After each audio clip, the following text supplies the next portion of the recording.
Hey guys, for today's video is kakain tayo ng santol.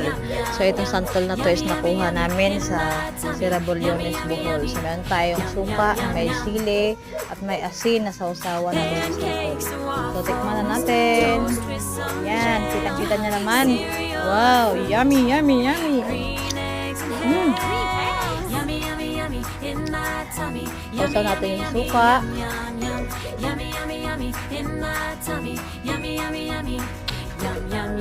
Sobrang asin talaga. Smashed avocado and some grilled cheese, peaches and berries with a side of peas. Yummy, yummy, yummy in my tummy. Yummy, yummy, yummy, yum, yum, yum. Yummy, yummy, yummy in my tummy. Yummy.